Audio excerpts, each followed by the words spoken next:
Lección número 14 de Teología Espiritual. Recordemos, para conectarnos, que estamos tratando el tema de la obra del padre Antonio Royo Marín sobre la teología de la perfección cristiana, en el segundo capítulo, el fin último de la vida cristiana. Pongámonos en manos de la Santísima Virgen María, nuestra Madre, para que ella nos ayude con la pureza de su alma, de su mente y de su corazón, caminar nosotros también junto con ella hacia la santidad. Bendita sea tu pureza y eternamente lo sea, pues todo Dios se recree en tan graciosa belleza. A ti, celestial princesa, Virgen Sagrada María, yo te ofrezco en este día alma, vida y corazón. Mírame con compasión, no me dejes, Madre mía. Amén. En la configuración con Cristo, estábamos reflexionando en la lección anterior sobre aquella frase del Evangelio que dice Jesucristo: yo soy el camino, la verdad y la vida. Hemos visto ya que Cristo es el único camino, que Cristo es la verdad, no hay otra verdad sino es Cristo, y que también Cristo es la vida, camino, verdad y vida. En el sentido de que Cristo es nuestra vida. Sin Él no podemos hacer nada. Tenemos que estar unidos a Él, configurarnos con Él, parecernos con Él. Y de esa manera Él nos transmitirá la vida, porque es el único que transmite la vida. Recordemos el yo soy, el Yahvé del libro del Éxodo, cuando Dios revela su nombre. Yo soy el que soy. En nuestras palabras, yo soy el único que tiene vida, y ustedes tienen vida porque yo les doy la vida. Avancemos un poco más en la configuración con Cristo. En un segundo artículo, cómo vivir el misterio de Cristo. Hemos dicho que la gloria de Dios como fin último absoluto, nuestra santificación como fin próximo al que hay que tender incesantemente e incansablemente. Entonces, la incorporación a Cristo como único camino posible para conseguir ambas cosas, la gloria de Dios y nuestra santificación, he aquí la quintesencia misma de la vida cristiana. Ese es el meollo del asunto. Glorificar a Dios y avanzar incesantemente en nuestra santificación. En fin de cuentas, todo se reduce a vivir cada vez con mayor intensidad y perfección aquel misterio de Cristo que tenía obsesionado a San Pablo. Ya hemos reflexionado sobre San Pablo, que dice: ya no soy yo el que vive, sino es Cristo quien vive en mí. O como San Juan Bautista: yo disminuir para que Él crezca, decía San Juan Bautista, pero tomémoslo en el sentido espiritual, para que nosotros irnos achicando y en nuestro ser empiece a morar verdaderamente y a manifestarse Cristo Jesús. Hay una fórmula sublime que resume admirablemente todo lo que deberíamos hacer para escalar las más altas cumbres de la perfección cristiana. Para los que siguen la lección con el libro del padre Antonio Royo Marín, la página 61. Decía pues que hay una fórmula sublime para caminar, para escalar esas más altas cumbres de la perfección cristiana. Hay una fórmula. La Iglesia la emplea en el santo sacrificio de la misa. Y esta fórmula constituye por sí misma uno de sus ritos más augustos y más preciosos. El sacerdote, inmediatamente antes de pronunciar la incomparable oración dominical, que es el Padre Nuestro. Antes de eso, él hace una hermosa doxología. Hace una genuflexión ante el Santísimo Sacramento que ya está en el altar depositado sobre los corporales, y cogiendo después reverentemente la Sagrada Hostia, traza con ella 5 cruces, 3 sobre el cáliz y las otras 2 fuera del cáliz, al mismo tiempo que pronuncia esas sublimes palabras de la doxología.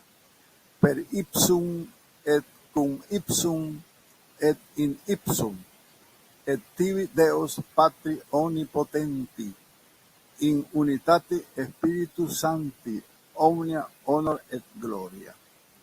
En español: por Cristo, con Él y en Él, a ti, Dios Padre omnipotente, en la unidad del Espíritu Santo, todo honor y toda gloria, por los siglos de los siglos. Amén. Esa es la doxología que concluye el rito de la consagración, ¿verdad?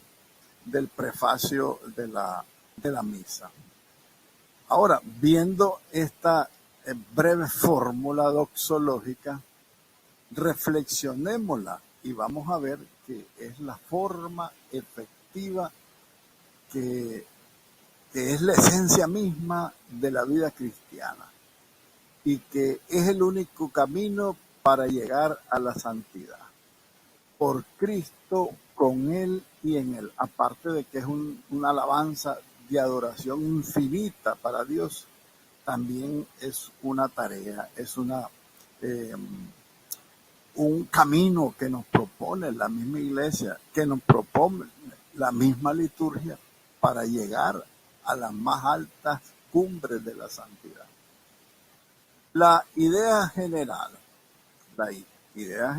de la doxología es la glorificación de la Trinidad Beatísima, que es el fin absoluto de toda la creación del mundo visible y de la redención y de la santificación del género humano. Pero en la economía actual de la providencia divina y de la gracia de Dios, la economía de la salvación, esta glorificación no se realiza sino por Cristo, con Cristo y en Él.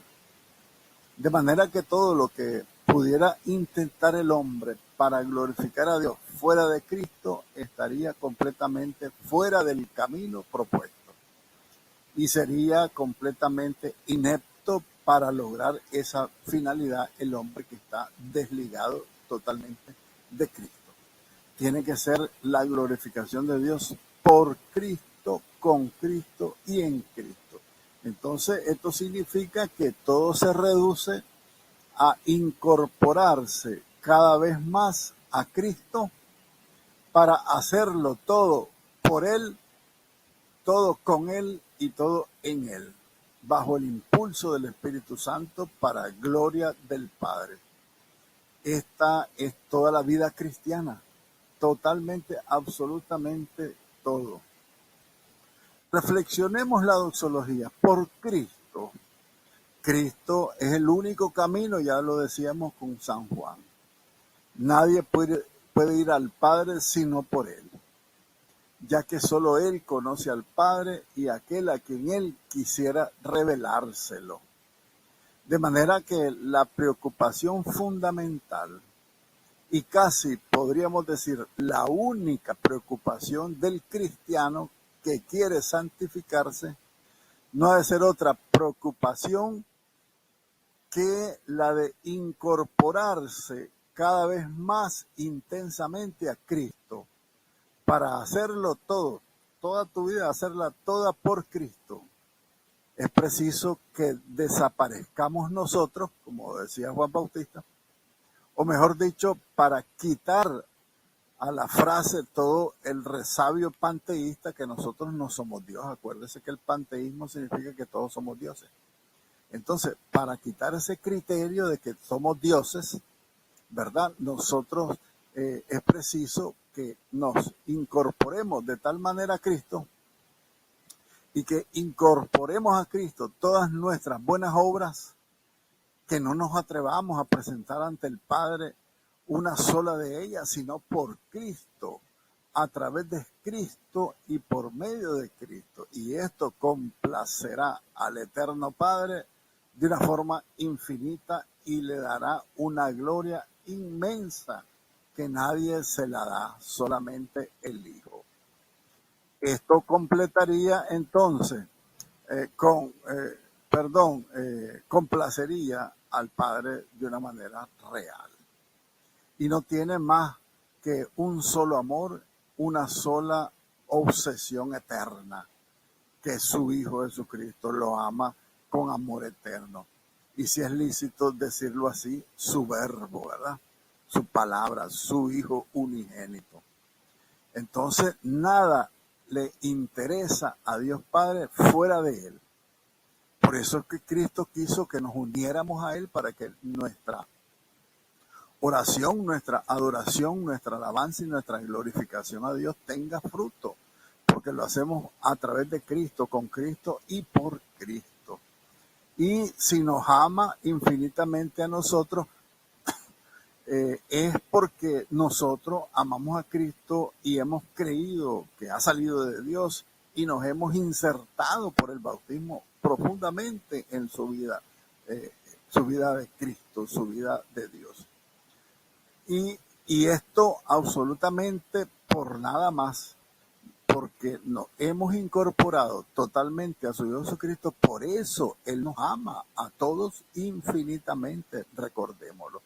Porque nosotros amamos a su Hijo, y amar al Hijo de Dios es amarlo a Él y darle gloria infinita a Él. Entonces, en este sentido también, el mismo Cristo,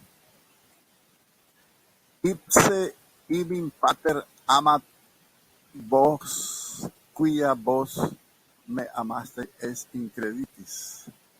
Dice San Juan, significa esto: sublime misterio que debería convenir nuestro amor a Cristo. Nos conviene amar a Cristo en una especie de obsesión, obsesionarnos por Él, porque Él es la única vida de nuestra vida, como constituye la única vida de su Padre Celestial, y constituyó y constituirá siempre la única vida de todos los santos. ¿Qué otra cosa hace la Iglesia y qué nos enseña en su divina liturgia, sino únicamente esto: amar a Dios, glorificarlo y hacer todo por Cristo, con Cristo y en Cristo? A pesar entonces de ser la esposa inmaculada de Cristo, en la que no hay la menor mancha ni arruga, dice San Pablo en la carta a los Efesios, la Santa Iglesia, esta iglesia no se atreve a pedir nada al Eterno Padre en nombre propio, sino única y exclusivamente en el de su divino Hijo, en el nombre de su divino Hijo, ¿verdad? Su divino esposo de la iglesia, que es Cristo. Entonces, por Cristo, he aquí, por lo tanto, la primera gran preocupación que debe tener el cristiano en la realización de todas sus buenas obras. Sin eso, por Cristo, sin Cristo, andará fuera de camino. No dará un solo paso hacia adelante. No llegará jamás a la cumbre de la santidad sin Cristo. Qué desorientación, pues, la de los que ponen la devoción a nuestro Señor como uno de tantos medios de santificación, al lado del examen de conciencia, al lado de la lectura espiritual y al lado de todas las actividades que podamos hacer para ir creciendo espiritualmente. Sin Cristo, nada de eso sirve. Bien, avancemos un poco más. Et cum ipso. Ya dijimos por Cristo, ahora vamos a hacer con Cristo. Pero hacer todas las cosas por Cristo, a través de Cristo, es poco todavía. Hay que hacerlo con Él, en unión íntima con Él. Es importante, porque si nosotros Ya lo hemos reflexionado cuando estudiamos la liturgia, que nosotros cuando estamos en el altar y Cristo se está haciendo presente, a través de la transustanciación, la transformación del pan y el vino en su cuerpo y en su sangre, si nosotros nos mantenemos fuera de, del ser de Cristo, nosotros tampoco nos transformaríamos en el cuerpo y la sangre de Cristo. Recordemos que nosotros somos cuerpo de Cristo, porque estamos insertados a su cuerpo místico, que es la iglesia, ¿verdad? Entonces, nosotros tenemos que hacer todas nuestras cosas con Él, en unión íntima con Él. La divinidad de Cristo, el Verbo de Dios, está presente de manera permanente y habitual en toda alma que esté en gracia de Dios. Por eso la pureza de la mente y del corazón, ¿verdad? Estar en gracia siempre es una condición sine qua non para permanecer siempre con Cristo.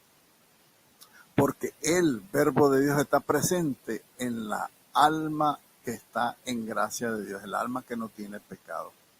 Y el Verbo de Dios puede utilizar continuamente la virtud instrumental de su humanidad santísima, a la que está unido hipostáticamente para inundarnos de vida sobrenatural. No olvidemos que Cristo, que es hombre y es Dios, es la fuente y el manantial único de la gracia, y que la gracia de Cristo que nos santifica a nosotros no es su gracia de unión, que es propia y exclusiva de Él. Él se ha unido a nosotros, sino que también su gracia capital, porque recordemos que Él es la cabeza. Esto es la gracia habitual de que está llena su alma santísima y que se desborda de Él sobre nosotros, como de la cabeza fluye la vida a todos los miembros de un organismo vivo, de su cuerpo místico, digámoslo como lo dice San Pablo. De manera que no es una sublime ilusión, tan bella como irrealizable, eso de hacer todas las cosas con Cristo. No es una ilusión, es una realidad profundamente teológica. Mientras permanecemos en gracia, Cristo está con nosotros, está dentro de nosotros físicamente con su divinidad. Miren ustedes qué importante, virtualmente con su humanidad santísima. Entonces, Cristo está en nosotros físicamente. Ya lo hemos reflexionado cuando el Salmo habla que Dios ve a los malvados desde el cielo. Cristo, por estar en nosotros, también en nosotros, a través de nuestros ojos. Cuando nosotros vemos la maldad, es Dios mismo en nosotros que está viendo la maldad del mundo. Por lo tanto, tenemos que estar claros que Él está física. Mire qué interesante dice el padre Antonio Arroyo Marín. Cristo está dentro de nosotros físicamente con su divinidad y virtualmente con su humanidad santísima. Y nada se opone a que lo hagamos todo con Él, juntamente con Él, unidos íntimamente a Él. ¿Qué valor y precio adquieren nuestras obras ante el Eterno Padre cuando se las presentamos de esta manera? Cuando estamos incorporados a Cristo y en unión íntima con Él. Sin esta unión no valdría absolutamente nada, dice expresamente el mismo Jesucristo. Sin mí ustedes no pueden hacer nada, dice el Evangelio de San Juan capítulo 15. Ahora, con Él, en cambio, adquieren un valor absolutamente incomparable todas nuestras obras. Es la gotita de agua que no vale nada por sí misma, pero arrojada en el cáliz y mezclada con el vino del sacrificio, se convierte en la sangre de Jesús con todo su valor redentor y santificador, rigurosamente infinito. Miren ustedes qué grande que es nuestra participación en la Santa Misa. Y hacer vivo en nosotros el imperativo que nos hace San Pablo en la Carta a los Romanos capítulo 12, cuando nos dice: ofrézcanse ustedes mismos como sacrificio agradable al Padre. ¿Y dónde nos vamos a ofrecer? En el momento de la transubstanciación de los dones de pan y vino, que mezclado con esa gotita de sangre, con esa gotita de agua en el vino, significa nuestra participación, y unido y mezclado con el vino del sacrificio, nosotros mismos nos convertimos en sangre de Jesucristo, y con todo su valor redentor y santificador de una forma infinita. Esta idea complementaria de la anterior y preparatoria de la siguiente, ¿verdad? Estamos hablando con Cristo, primero por Cristo, estamos hablando con Cristo ahora. Entonces, esta idea, más la anterior, por Cristo, con Cristo, nos preparan a la siguiente, ¿verdad? Que es la gran obsesión de San Pablo. San Pablo, aquel hombre extraordinario que recibió como ningún otro ser humano, luces vivísimas de Dios para asomarse un poco al abismo insondable del misterio de Cristo, que él mismo no sabía cómo explicarle al mundo las incomprensibles riquezas encerradas en él, en ese Cristo que vive en nosotros. Investigables. Bueno, esto es latín, ¿verdad? Y de qué manera el Eterno Padre nos ha enriquecido con todas estas riquezas.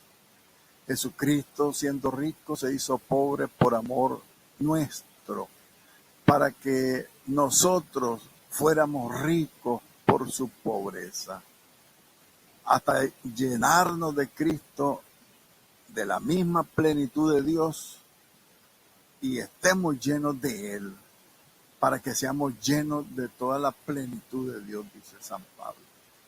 Entonces, todos los esfuerzos del cristiano se deben encaminar a aumentar e intensificar cada vez más esta unión con Cristo. Y ha de hacer todas sus cosas con Cristo, en entrañable unión con Cristo. ¿Qué es lo que tenemos que hacer? Oración, el trabajo, el recreo, la comida, el descanso, el paseo, todo unido a Él. Todo ha de unirnos a Cristo para realizarlo juntamente con Él. Un solo acto de Jesús glorifica más a Dios, que le glorifican por toda la eternidad todos los actos de todos los ángeles, de todos los bienaventurados juntos, incluyendo a la misma Santísima Virgen Madre de Dios. Un acto sencillo de Cristo glorifica más a Dios, porque Cristo es Dios mismo. Entonces, qué riqueza tan insondable tenemos todos nosotros en Cristo, y cuánta pobreza y miseria fuera de Cristo. Aun cuando nos despedacemos con disciplinas sangrientas, si no incorporamos esos dolores a los dolores de Cristo, no tendrían ningún valor. Nuestra sangre por sí misma es impura, y solamente mezclándola con la sangre de Jesús en el altar puede tener algún valor ante Dios. Los santos se aprovechaban sin cesar de estas inefables riquezas que el Eterno Padre ha puesto a nuestra disposición. Y a través de estas riquezas miraban los santos con confiado optimismo el porvenir, sin que les asustara su pobreza, su miseria. No te llames pobre teniéndome a mí, decía el mismo Cristo a un alma que se lamentaba ante él de su miseria. Los santos se lamentan siempre ante Cristo de su miseria, pero él le decía: no te sientas pobre teniéndome a mí, porque teniéndome a mí eres rico. La otra frase, por Cristo, con Cristo y en Él. Este es et ipso. Sublime es todo lo que acabamos de recordar con las anteriores frases, pero hay algo mucho más alto todavía. Hacer todas las cosas por Cristo y con Él es un precio y valor incalculable, pero hacerlas en Él, dentro de Él, identificados con Él, lleva hasta el máximo de la sublimidad y de la grandeza. Por Cristo, con Él y en Él, estando en Él, quiere decir que nosotros estamos incorporados a Cristo. Estas dos primeras modalidades, por Cristo y con Cristo, ¿verdad? Son algo extrínseco, algo fuera de nosotros, fuera de nuestras obras, porque lo hacemos por Él y con Él. Y esta tercera nos mete así, literalmente nos mete dentro de Cristo. Así como Cristo, cuando lo comulgamos, Él entra dentro de nosotros y nos va transformando en Él. Asimismo pasa con la actitud que debe ser nuestra. Meternos dentro de Cristo, identificarnos de alguna manera con Él y nuestras obras con las suyas.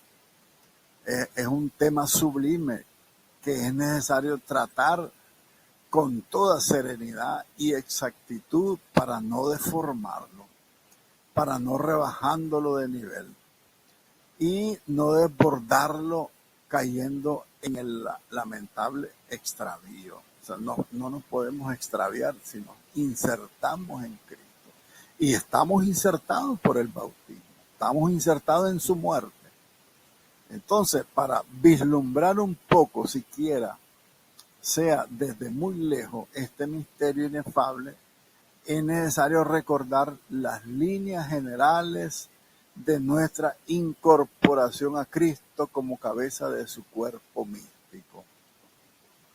Porque en virtud de esta incorporación, ¿verdad? De la que no nos es lícito abrigar la menor duda, no podemos dudar que por el bautismo fuimos incorporados a su cuerpo místico. Entonces, la virtud de esta incorporación, que no debe haber duda en nosotros, puesto que consta expresamente en las fuentes mismas de la revelación, el cristiano forma parte de Cristo, el Cristo total de que habla San Agustín. Es Cristo más nosotros, que formamos el cuerpo místico. El cuerpo místico es Jesucristo. El cristiano entonces, en estado de gracia, forma como una misma cosa con Cristo. Sarmiento de Cristo, que vive de su misma vida, que circula por sus venas la misma savia vivificadora de su divinidad, de su divina vida, de su sangre. Jesucristo no está completo sin nosotros. Esto es importante que lo entendamos, porque Cristo cabeza, Él no se puede ofrecer solito al Padre, se tiene que ofrecer Él en la Eucaristía con todo su cuerpo místico que es la iglesia, y así nos engrandece a todos.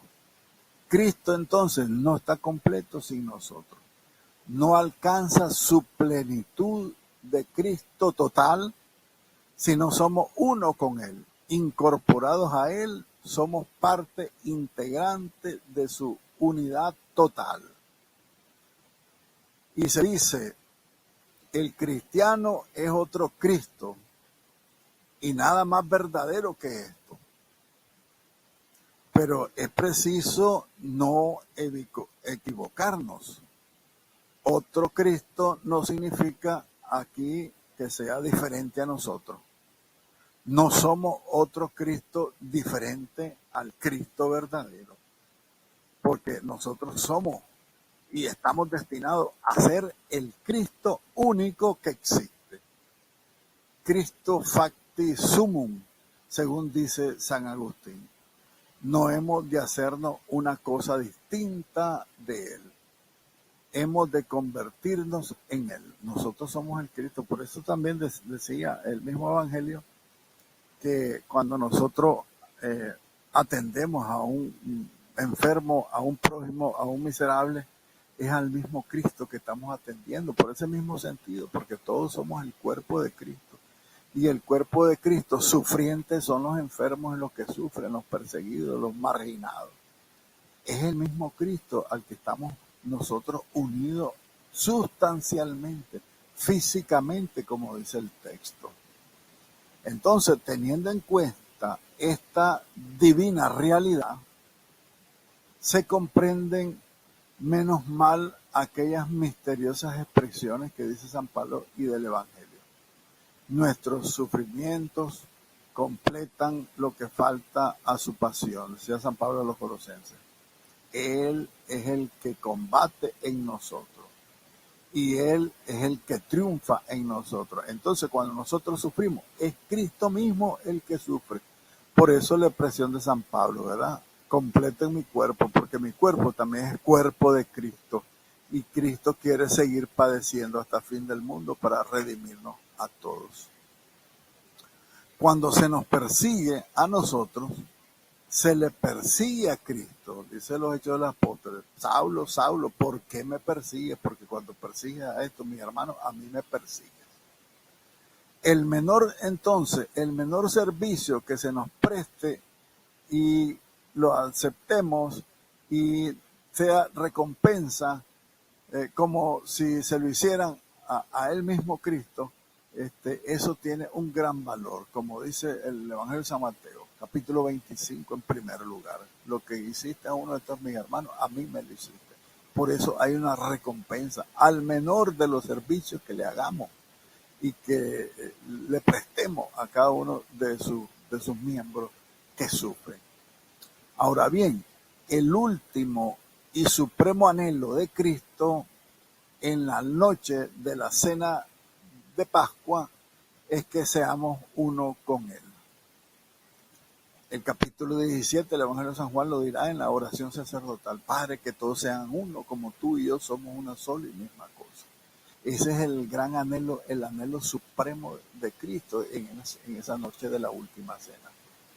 De una manera cada vez más perfecta, ser uno con Él hasta que lleguemos a ser consumados en la unidad, en el seno del Padre, en la gloria celestial. Entonces, de manera que está fuera de toda duda que Cristo nos ha incorporado a sí mismo, nos ha hecho miembros suyos, nos hemos convertido en algo suyo, somos realmente su cuerpo, dependemos enteramente de Cristo, mejor aún, no solo de Cristo, sino Cristo mismo, somos el mismo Cristo.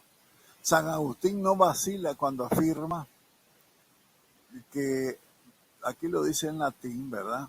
Pero dice, et omne in illos et Christi et Christus sum, cuya cuando modo totus Christus, todos somos el cuerpo místico de Jesucristo. Pues si esto es así, ya se puede comprender que el cristiano debe realizar todas sus obras de tal manera, no solamente con Cristo y por Cristo, sino también en Cristo. Cuando nosotros actuamos, que sea Cristo el que actúa, identificándonos con Él. El cristiano ha de revestirse de tal manera de Cristo, dice San Pablo, que el Eterno Padre, al mirarle, le encuentre siempre, por así decirlo, revestido de Jesucristo. A cada uno de nosotros. Era la suprema ilusión que tenía esta Sor Isabel de la Trinidad. No veáis en mí más que al Hijo muy amado, en el que tenéis puestas todas tus complacencias.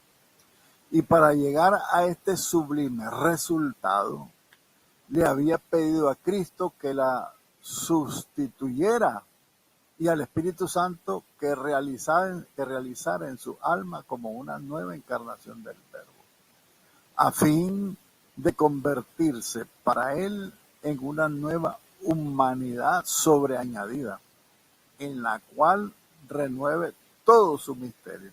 Entonces nosotros somos una humanidad de Cristo sobreañadida.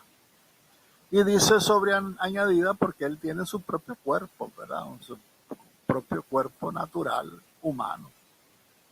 Entonces, nosotros, como místicamente lo dice la Iglesia, somos nueva humanidad sobreañadida a su cuerpo místico, que junto con él todos formamos en la Iglesia el Cristo total. Y el Cristo total es el que adora en espíritu y en verdad al Padre a través de la liturgia eucarística. Entonces, no es pues una aspiración ilusa y extraviada la de querer hacer todas las cosas, todas nuestras obras en Cristo. Tenemos que hacerlo todos en Cristo. Todas nuestras actuaciones identificadas con las suyas. Es por el contrario una divina realidad cuya actualización cada vez más intensa y frecuentemente elevará al cristiano hasta la cumbre de la santidad, hasta sentirse de tal manera dominado y poseído por Cristo que se vea impulsado a exclamar como exclamaba San Pablo. Mi vida es Cristo, le dice a los Efesios. Porque ya no soy yo quien vivo, sino Cristo el que vive en mí. El cristiano entonces ha alcanzado entonces su plenitud en Cristo. Ha llegado a su completa y total cristificación. Está en la cumbre misma de la perfección y de la santidad. Escuchemos ahora una breve ojeada al resto de la fórmula, que es, ¿verdad?, que estamos reflexionando por Cristo, con Él y en Él. Fijémonos bien, la Iglesia emplea esta palabra es en indicativo y no sit, que es subjetivo. No se trata de una expresión de un deseo que no se ha realizado todavía, sino que se trata de la afirmación de un hecho que está presente ya en toda la realidad infinita de su ser.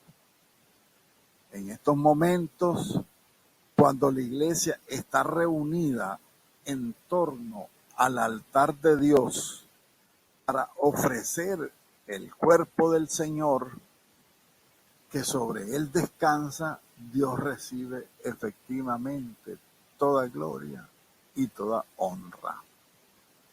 Y esto mismo ocurre en cualquier acción del cristiano que suba al cielo por Cristo, con Cristo y en Cristo. La más pequeña de sus acciones adquiere de esta manera un valor en cierto modo infinito y glorifica inmensamente a Dios. El cristiano, no nos cansaremos de repetirlo, deberá tener como preocupación única la de su constante incorporación a Cristo. Únicamente de esta forma se mantendría continuamente en la línea recta de su santificación. Línea recta flechada directamente a Dios, sin el menor rodeo de desviación. Es este indudablemente el punto de vista fundamental en que se ha de colocar cualquier alma que aspira a santificarse en poco tiempo. Por aquí no se rodea, se va directamente a Él. Lo hemos dicho algunas veces, quiero refrescarlo, que por eso la única oración que la Iglesia profesa con certeza que llega al cielo es la Santa Eucaristía, porque ahí es donde verdaderamente nosotros estamos unidos a Cristo en adoración y en alabanza al Padre, dándole todo el honor y toda la gloria. Fuera de eso, estamos como desenchuflados. Una persona que no va a la misa y hace otras cosas, a lo mejor las otras cosas creo que no hay garantía de que lleguen al cielo. La oración personal, por supuesto, tiene que estar ligada a la Eucaristía para que toda la semana nosotros seamos ante Dios Eucaristía, nuestros actos sean eucarísticos, nuestras oraciones sean eucarísticas en la medida que nosotros vayamos a la Eucaristía. Pero un cristiano que no va a la misa, que no va a la Eucaristía y quiere por un falso capillismo hacer su propia oración en su casa, su propia reflexión, su propio contacto con Dios, dice la Iglesia, dice la doctrina, que difícilmente llegará a glorificar a Dios fuera de Cristo. Sigue reflexionando la doxología. A ti, Dios Padre Omnipotente, ya lo dijimos, ¿verdad? Por Cristo, con Él y en Él. Ahora veamos, a ti, Dios Padre Omnipotente, porque todo se ordena finalmente al Padre. La gloria de su Padre Celestial tenía obsesionado a Cristo. No quiere que se cumpla su propia voluntad. Si se ha de poner en lo más mínimo a la del Padre, Él dice no, que no se haga mi voluntad sino la tuya. Cristo trabaja únicamente para agradarle a Él. Él fue obediente hasta la muerte, incluso a una muerte de cruz. Porque Cristo vive únicamente por Él y para Él. Y si llegado el momento pide a su Padre que le glorifique, es únicamente para que Él pueda glorificar también al Padre. Acuérdense en esa misma oración sacerdotal del capítulo 17 del Evangelio de San Juan. Glorifícame, le dice, Padre, glorifica a tu Hijo para que tu Hijo te glorifique a ti. Entonces, la primera palabra que Él pueda glorificar también al Padre, ¿verdad? Perdón, la primera palabra que de Jesús niño recoge el Evangelio es esta. No sabían que yo debía ocuparme de las cosas de mi Padre. Lo dice el niño Jesús perdido en el templo en el Evangelio de San Lucas, ¿verdad? Y la última palabra que también pronuncian sus labios, el moribundo en lo alto de la cruz, fue esta otra palabra: Padre mío, en tus manos encomiendo mi espíritu. Por lo tanto, Jesucristo vivió y murió pensando en su Padre Celestial. Por lo tanto, el cristiano ha de parecerse a su divino modelo en todo, pero principalmente en esta gran aspiración continua que tenía Cristo a su Padre Celestial. San Pablo nos los va a recordar cuando nos dice, estableciendo con ellos la jerarquía de valores de todo cuanto existe, decía, todas las cosas son vuestras, pero vosotros sois de Cristo y Cristo es de Dios. Y un poco más adelante, en la misma carta de los Corintios, completará su pensamiento cuando escribe: es preciso que Él, Cristo, reine hasta poner a todos sus enemigos bajo sus pies. Pero cuando le queden sometidas todas las cosas a Cristo, entonces el mismo Hijo se sujetará a quien a Él todo se lo sometió, para que sea Dios todo en todas las cosas. Dice San Pablo a los Corintios. Por lo tanto, la gloria de Dios es el fin último, absoluto de toda la obra divina de la creación del mundo, de la redención y de la glorificación del género humano. En el cielo es donde se cumplirá en toda su perfección e integridad aquello que decía San Juan de la Cruz. Solo mora en este monte la honra y la gloria de Dios. Bien, avancemos un poco más. Por Cristo, con Él y en Él, a ti, Dios Padre omnipotente. Ya reflexionamos hasta ahí. En la unidad del Espíritu Santo, in unitate Spiritus Sancti, dice la doxología. Esta gloria de Dios, como es obvio, no pertenece exclusivamente a la persona del Padre. Es la gloria de la divinidad del Dios uno y trino de la revelación. Por consiguiente, esa gloria que recibe el Padre por Cristo con Él, en Él pertenece también al Espíritu Santo, que es el lazo divino que une al Padre y al Hijo en un inefable vínculo de amor que los consuma a los tres en la unidad de una misma esencia divina. Omni honor et gloria, finaliza la doxología. Todo honor y toda gloria. Omnis significa todo honor y toda gloria. Es porque ya lo hemos dicho, en el plan actual de la economía de la salvación y de la gracia, toda la gloria que ha de recibir la Santísima Trinidad Beatísima de los hijos de los hombres, ha de subir toda esa gloria que nosotros le rendimos a Dios, ha de subir hasta la Santísima Trinidad por Cristo, con Cristo y en Cristo. Por lo tanto, ya para finalizar, no cabe la menor duda. En el per ipsum de la Santa Misa, el por Cristo de la Santa Misa, en la doxología, digamos, de la Santa Misa, tenemos una fórmula sublime de santificación. El cristiano que se dedique a vivir esta doxología encontrará en ella un programa acabadísimo de perfección y un maná escondido que alimentará su vida espiritual y la irá incrementando hasta llevarla a su plena expansión y desarrollo en la cumbre de la santidad. Gloria al Padre, al Hijo y al Espíritu Santo, como era en el principio, ahora y siempre, por los siglos de los siglos. Amén.